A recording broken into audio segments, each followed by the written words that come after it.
Hello, everyone, and welcome to another edition of the Eddrick Show. I am your host, Eddrick Jerome. This is the place for intelligent conversation with interesting people. Go ahead and hit that subscribe button, give us a like, leave a comment, let me know how I'm doing, because this is a show that we want to bring to you each and every week. My guest is Algernon Austin. He is the Director of Race and Economic Justice at the Center of Economic and Policy Research in Washington, D.C. Algernon has conducted research and has been writing on issues of race and economic equality for over 20 years. He's here to discuss his latest report, Black Women's Views on Black Men's Rate of Joblessness, and how published unemployment data does not reflect the reality of unemployment in the Black community. Algernon, welcome to the show. It's a pleasure to be with you. Okay, let me begin about asking you about the most recent unemployment rate, which fell to 3.4%. Why is that number inaccurate, particularly as it relates to Black people in America? Yeah, so that number is the overall national rate, and it's a good rate. It's a historically low unemployment rate nationally. The there there are many layers to this. There are many layers of sort of dissecting these rates. So the unemployment rate, to be counted as unemployed, you have to have been actively looking for work in the last 4 weeks when you're surveyed.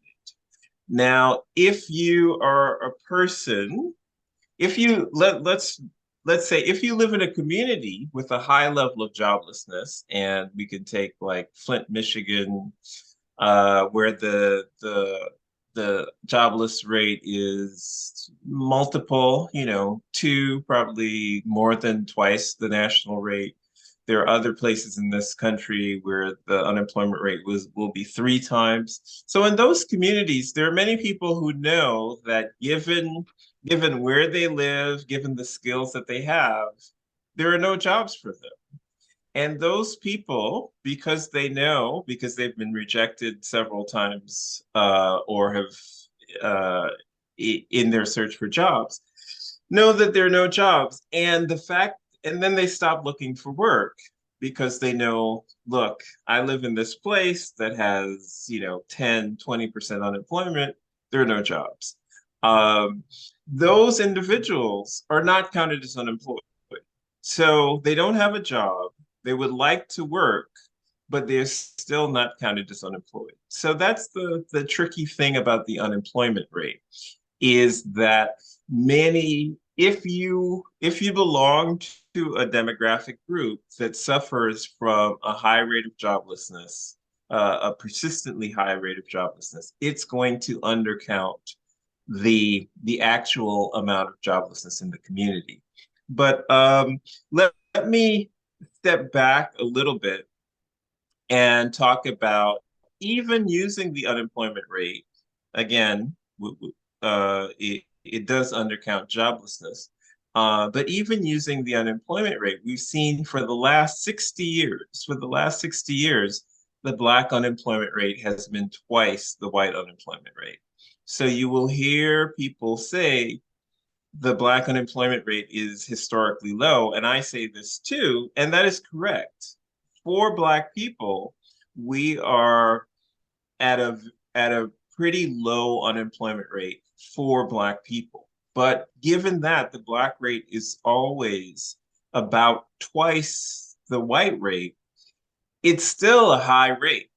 You know, white people, if you told white people, we're going to make your unemployment rate twice what it is today, they're not going to applaud and say that's great. They'll say that's terrible. So the Black unemployment rate, even though it's at a very low level today, it is still a relatively high rate. So that's one thing. Getting back to the other point, the unemployment rate, it doesn't give you unfortunately, the full bad news, because as I was talking about, there's a lot of joblessness that is not being captured by the unemployment rate. So the unemployment rate is a significant underestimate of joblessness in Black communities for the reasons that I gave. And it is increasingly um, a bad estimate for the amount of black men's joblessness in the labor market, because Black men are increasingly in situations where they are not being officially counted in the labor market. And that's what my new report is a way of highlighting this high level of joblessness that Black men face. Before we get to to dive into your report, let me ask you this question. So, since unemployment rates for Black people have been high for generations, for decades, what are some of the root causes, and what are some of the policies that will be necessary to address it in a meaningful way? Yes, that's a very good question and really important. So the root causes, uh, we've seen we've seen declining labor force participation for men who don't have a college degree. Um, and this is significantly due to the decline of manufacturing in the United States, to deindustrialization.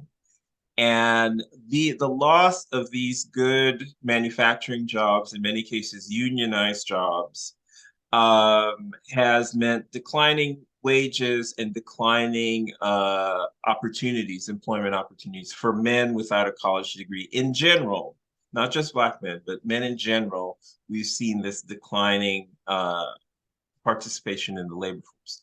However, Black men, more so than white men, are likely to lack a college degree. So when you have an economic transition in the American economy that's hitting men who don't have a college degree, that's going to have a disproportionate negative impact on Black men. So that's one factor.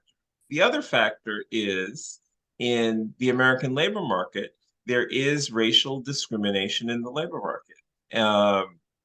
We see this from decades of audit studies, they're called, or these research experiments where researchers send out um, paired testers. So they will send out one white person, let's say one white man, one Black man, and they train these men to present the same information, the same qualifications. And when they do this, they consistently see that the white man gets a better response from employers than the Black man. They've done these testing studies that way. They've also done it with resumes. So they will use stereotypically white names and stereotypically Black names. So a stereotypically Black name might be like Jamal or Malik or something of that, or of that sort. And when they send out equivalent resumes, one with a stereotypically white name and one with a stereotypically Black name, they consistently find that the resumes with the quote unquote white names get better responses than those with the Black names. So we know that there is significant anti-Black discrimination in the labor market, and that also affects Black men significantly. A third important factor is mass incarceration. Um, Starting in the 70s, the United States really ramped up the rate at which it incarcerated its citizens. So it used to be pretty average for a rich Western country, and then it just shot way past not just the rich Western countries, but all the countries. The United States leads the world in locking up its citizens. So we enacted a range of policies that really massively expanded the number of people who are incarcerated. And that hit Black men particularly hard. So Black men have much higher incarceration rates than any other group. But people who are in prison eventually come out. So we send hundreds of thousands of Black men into prison, and then they come out, um, and they can't get a job because employers are not interested, and employers are highly reluctant to hire people with a criminal record. Um, and so for a Black man who is a returning citizen or returning from incarceration, it's very difficult because they have two very powerful strikes against them in the labor market. They're Black and they have a criminal record.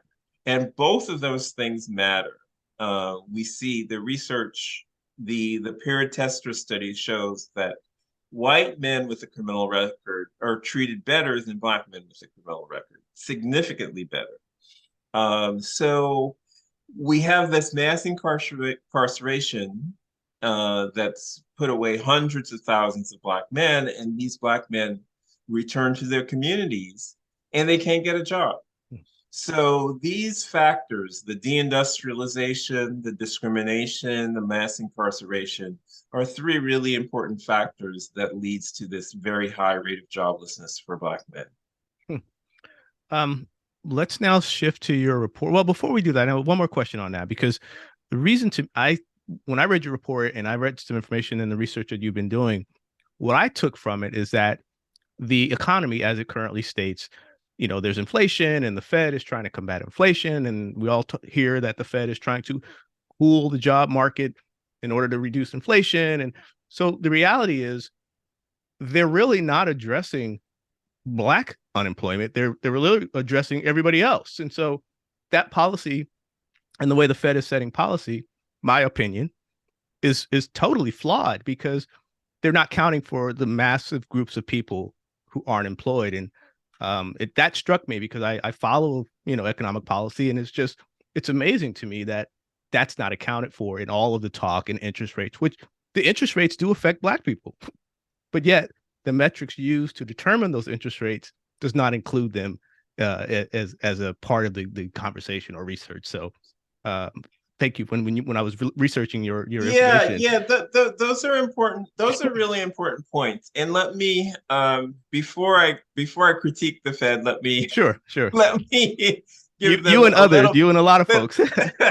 Let me give them a little bit of credit. Jerome Powell, the current chair, before the pandemic, was saying that he was going to be sensitive to the fact that rising interest rates disproportionately hurts people of color and the people who can least afford joblessness and unemployment. Right. So he seemed sensitive to it before the pandemic. So that's one thing. The other thing is he's in charge of the whole economy. So he and the rest of the board are looking at the national picture. They're responsible for the entire nation. Sure. So they are limited. So I have argued, but you're right, that although they have a dual mandate, right? They're supposed to control prices and maximize employment at the same time. But in standard economic theory, these things are at odds with each other. Right. Economists say if you have low unemployment, you're going to have inflation. So the natural reaction is like, oh, we don't want the unemployment rate to get too low because that's gonna. And historically, the Federal Reserve has been placed much more emphasis on addressing inflation than maximizing employment, in my opinion, and in the opinion of many other sort of progressive economists. So I think you raise an important point. We really have to recognize that the Federal Reserve is not, although it has a dual employment, it's not really going to be as effective at maximizing employment as we need it to be. So that means we have to move from looking at the Federal Reserve and move towards looking at fiscal policy, or what can the federal government, state government, and local governments do. And this is why I am, involved with a campaign called Full Employment for All. And people can find out about it at fullemploymentforall.org. And this campaign is about providing subsidized jobs, subsidized employment to these communities that face persistently high levels of joblessness. So places like Detroit, places like Flint, there are places in Mississippi, as well as places in Appalachia and places in the Southwest, as well as places on Native American reservations. So in every state, you can find these pockets of high rates of joblessness. And of course, disproportionately, these communities are Black communities. So the Full Employment for All campaign is saying, let's do what we did during the Great Depression and provide subsidized employment for these communities, provide jobs for these communities, so that they too can have truly low unemployment rates or truly high employment. And it's really important for all of these, President Biden in his State of the Union speech mentioned the places and the people who are forgotten. So this policy, this full employment for all, is targeting those places and those people who are forgotten and saying, let's bring them into the labor market, let's get them jobs. So you're right, the Federal Reserve, for a number of reasons, is not going to be effective at producing full employment for Black people. And its policies can be harmful in terms of achieving full employment for Black people. So we need something else. We need something more. And again, that's why I'm doing the Full Employment for All campaign. Let's now dive into your report, which was just published a day or two ago. I read it. It's very informative, very thought-provoking. You raised a lot of pertinent and interesting questions. So the title is Black Women's Views on Black Men's High Rate of Joblessness. What motivated you to write the report? And what are some of the key findings that you've been able to highlight? Well, I've been in recent years, I've been increasingly concerned about the high rate of joblessness for Black men. And the more I looked into it, the more shocked that I became. So in my prior report, I noticed that if you look at prime age men, that's 25 to 54-year-old, Black men are like roughly a little more than 10 percentage points in terms of the employment rate. Mm-hmm. So basically, these are rough numbers. I don't have the exact numbers in front of me. But basically, if you look at prime age white men, about 80% of them are working.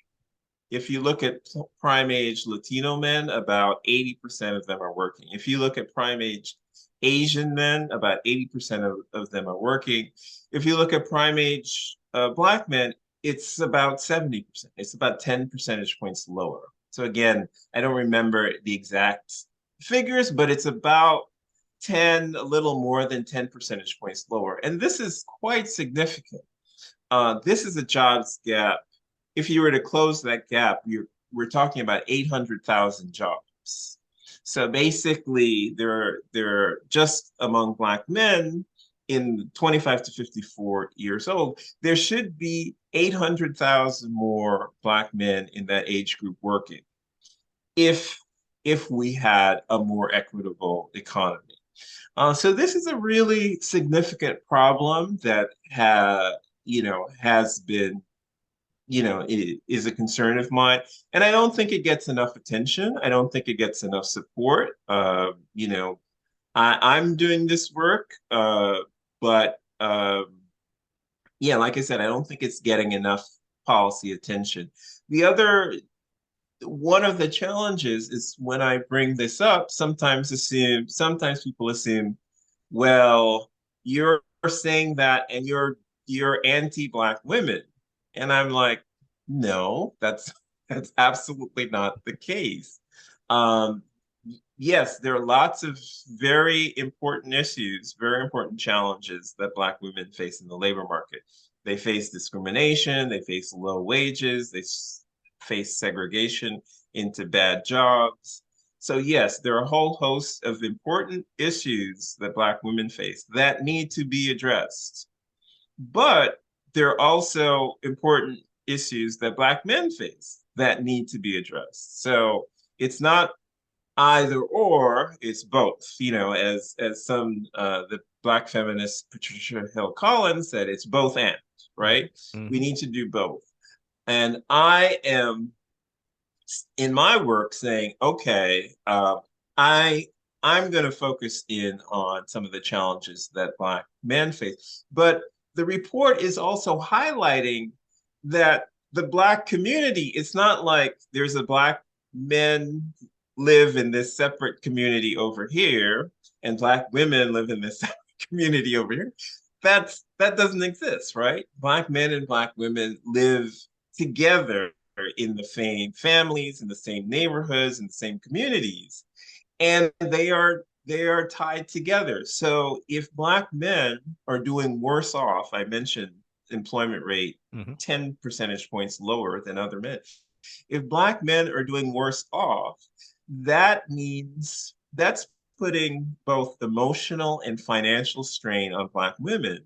And that means that Black families and Black communities and Black neighborhoods are worse off than they would be if Black men had more opportunity. So that's what the report is trying to do, is to try to get people to recognize how the joblessness among the high rate of joblessness among Black men is actually having harmful effects on Black women and Black girls and Black families and Black communities. So that's the motivation for the report. Hmm. Yeah, and I encourage people to go and read it because it is informational. It makes you think, and you're asking and addressing questions that don't normally come up in a lot of the conversation around Black unemployment and Black women and Black men in communities. But one unique aspect of the report that really struck out to me is that uh, more Black women are employed than Black men, and it's the only group where that's the case. Can you speak a little bit about that? Yeah, so since 2000, and it's really goes before 2000, but I just focus in from 2000 to today, each year, there are typically about 1 million more Black women working than Black men. Uh, and this is quite significant. This does not exist for any other group. If you look at in the Latino population, there's significantly more men working than women. In the white population, more men working than women. In the American Indian or Native American population, more men working than women. In the Asian population, more men working than women. Only in the Black population are there more women working than men. So this is a very unique situation. And the point here is just to highlight that the rate of employment for Black men is quite low. It's low compared to other men. And as I mentioned before, if we were able to close that gap just among the primates, I'm not talking about younger than 25 or over 55, but just among the primates, that's 800,000 jobs typically. So the problem of joblessness for Black men is a unique it's a uniquely bad situation in when you look at the United States by race and sex. Hmm. Let me now ask you about the Center for Economic and Policy Research. Tell me about it. What's its goals? What are the objectives of the institute and your role in it? Yeah, so the Center for Economic and Policy Research is what we would call a progressive think tank. Progressive because it's more liberal or left leaning, and it's a think tank. So we do, as I was just describing, we do research on issues of economic policy. The Center for Economic and Policy Research is somewhat unique among Washington, D.C. area think tanks because we do both domestic work and international work. I'm on the domestic team, but we have a big team that does a lot of work looking at Latin America and other places in the world, and does policy, you know, thinking about, okay, how should the policy deal with developing countries, deal with, what should our policy be relating to Colombia or Venezuela or Haiti, et cetera. So we do quite a lot of important work internationally as well as important work domestically. So I focus on race and economic justice, mainly labor market issues, but not only that. I occasionally do things on housing. I've been doing, because I'm interested in outcomes for Black men, I've been interested in issues of gun violence because there's a pretty high homicide rate, mortality rate for Black men due to gun violence. So I also advocate for common sense gun safety policy that could try to reduce the high rate of gun violence that takes many Black men's lives and also injures a number, because if you don't die, you're often seriously injured if you're shot, right? Right. So address that issue. But yeah, so I look at the US labor market broadly, issues of jobs and wages, et cetera. Um, um, Within that, I pay particular attention to Black men. Also look at a little bit, occasionally look at issues related to housing, look at issues related to cryptocurrency and wealth, and look at issues related to gun violence. So a range of economic policy issues, but focus most intensely on labor market and on issues of employment. Sure. Let me ask you about your most recent book. America is not post-racial, xenophobia, Islamophobia, and the 44th president. What caused you to dive into that topic? And what are some of the key findings that you write about, and how are, and I imagine many of them are still relevant today, Yeah, maybe even more so today. I they certainly are, and that's what continued to stun me because I was inspired. President Obama was elected, and people started talking about, oh, America is now post-racial, and if you think about racial discrimination and racial inequality as a systemic or structural issue, then you automatically know that putting one person in one position does not change the systems and structure of the society. Right. So it's kind of absurd, so I wanted to respond to that, but also President Obama was such a uh, as a politician, although he was a Democrat, he was tried so hard to work with Republicans. He was forever, trying. I mean, we have a debt ceiling fight, and never prior to Obama, no, unfortunately, Obama set the precedent. He was the first person to compromise with Republicans who didn't want to raise the debt ceiling. Now, the debt ceiling has been raised dozens of times. As President Biden pointed out, during the Trump administration, it came and it was raised. There was no controversy. Absolutely zero controversy when under the Trump administration they needed to raise the debt ceiling. Now Biden is in there, and all of a sudden it's a controversy. But unfortunately, President Obama, because he was so willing to compromise with Republicans, did compromise around the debt ceiling. So he set a unfortunately a bad precedent. But and that's just in one area. In many areas, he was not the wild left-wing radical Not at all. president. Not at all. But so given who he was and the policies, I mean, even Obamacare,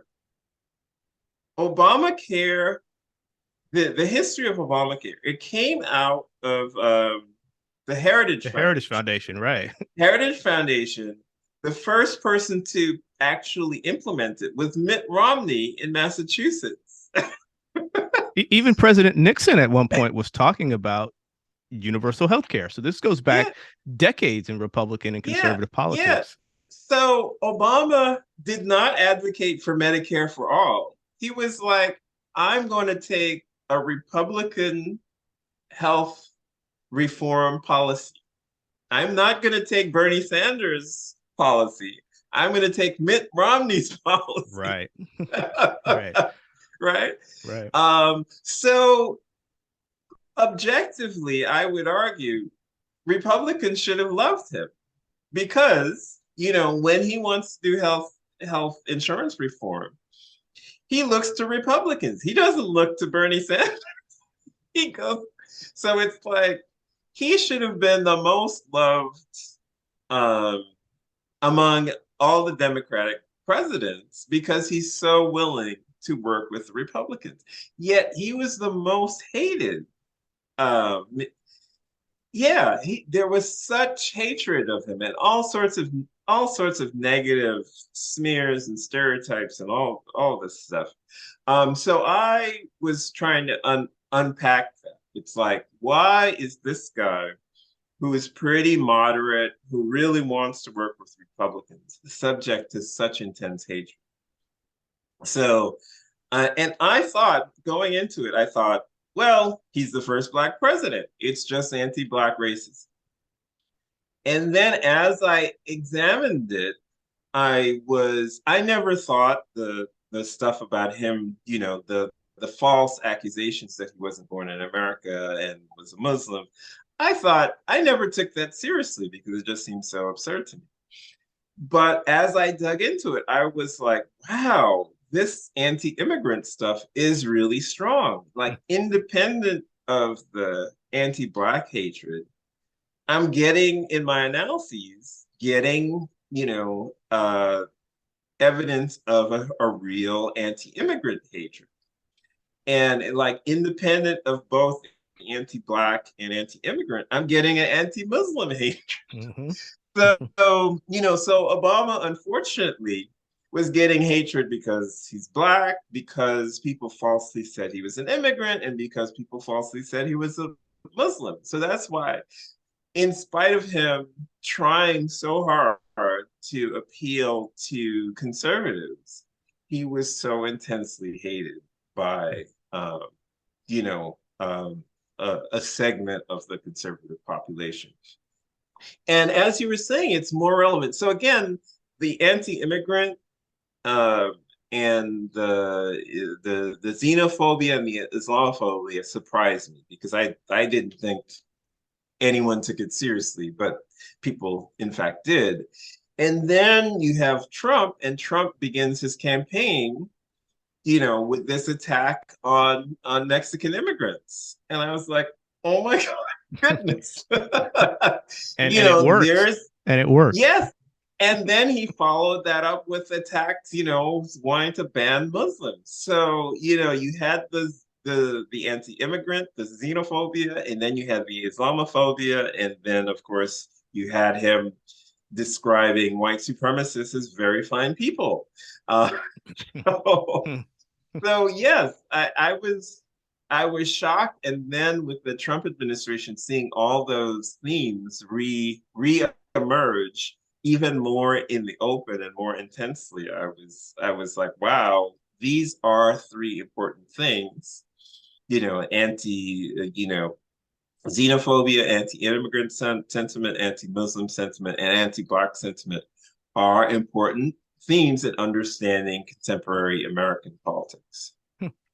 Well, I'm gonna have to wrap up here, and but before I do, let me ask you if people want more information about you, your research, the Center for Economic and Policy Research, your book. Where can they go to get this information? Well, if to find out more about me and my work, they should go to the website of the Center for Economic and Policy Research, and that website is cepr.net, cepr.net. Um, and to support the Full Employment for All campaign, they should go to fullemploymentforall.org. It's really important. If you're concerned about the high rate of joblessness among Black men, or among Black women, or among Black youth, or among any people, if you're concerned about whites in Appalachia or the Native Americans or Latinos in the Southwest or people in Alaska, fullemploymentforall.org. We're trying to address wherever we find these high rates of joblessness. And you can find my books on Amazon, or at your bookstore. Do a search on my name and you'll find it. Well, Algernon, I really enjoyed our conversation. I hope I can have you back again. Your topics are so fascinating and so relevant and timely. If people aren't thinking about the economy and the impact of unemployment, they should be, because this is very important. The next year to 18 months are probably one of the most important times in the American economy. So your report is right, timely, and needed and necessary. And I encourage everyone to go out and read it and learn more about what you're doing with your study and your research. It's been a pleasure to be here, and I'll be happy to be back. All right. This has been another edition of the Eddrick Show. My guest has been Algernon Austin, the Director for Race and Economic Justice at the Center for Economic and Policy Research. Of course, this is the place for intelligent conversation for interesting people. I do want to thank you for tuning in, and we will catch you on the next episode.